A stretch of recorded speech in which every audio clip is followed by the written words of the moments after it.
Istok Jacob Transport for London's decision to revoke Uber's license has caused a bit of commotion. Rival politicians have taken each other to task and Uber's new CEO has issued an apology sensing blood. Uber's competitors in London are hoping to take advantage.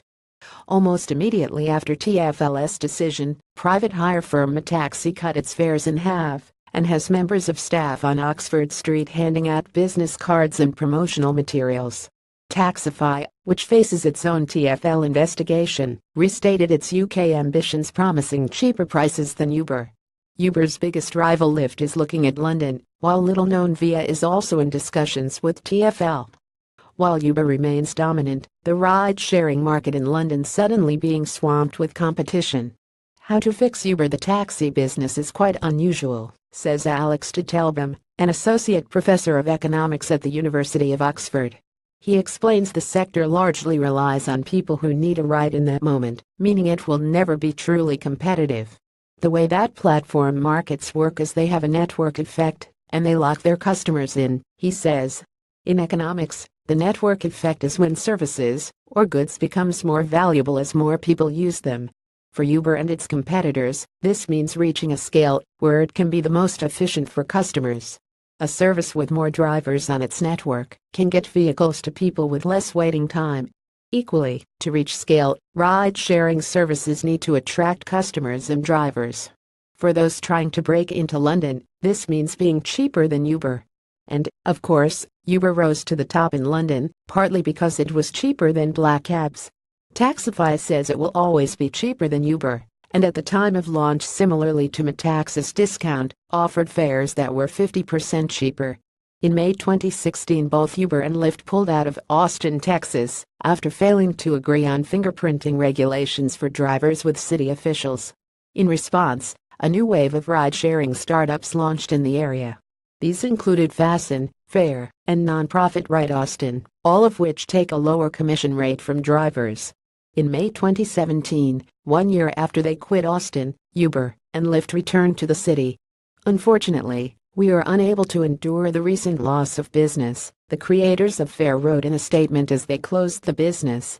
Ride Austin has also reported a drop in business when both Uber and Lyft relaunched in Austin.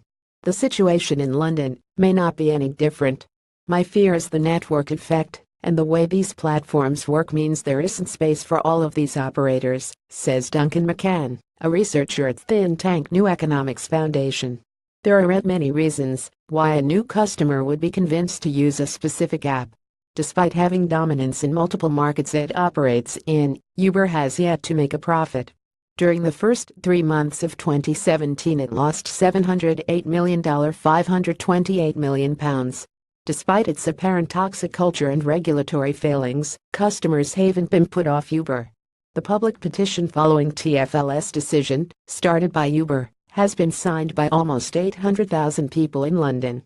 On the positive side, one academic study has concluded that Uber has increased employment in some U.S. cities. For consumers, the good news is lower prices and a more efficient service. A 2016 economic study concluded that customer demand for Uber is insensitive to close substitutes in public transport. Oxford's de Telbom, who believes Uber won't ultimately be banned from London, says one thing it has to worry about is customers and drivers multi-homing, or connecting to more than one network.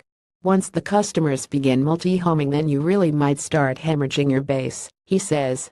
However, there is a chance Uber is too big to fail in London. In principle, at the scale it's at now, there's nothing wrong with having several competitors for it in London, he says. Ultimately, who gets my cab there the quickest, who gets me there at the best price, those are the criteria that most people make the decision on which of these platforms to use, McCann says. He believes companies looking to break into the ride-sharing market in London will have to emulate Uber's ease of use, number of drivers, and low prices to have any chance of reaching a level where they can be profitable. You haven't got a chance with going out and saying the differentiator is that Uber is unethical and we're ethical, McCann says. All of my experience says that only a tiny percentage of people make choices on that basis, the vast majority do not.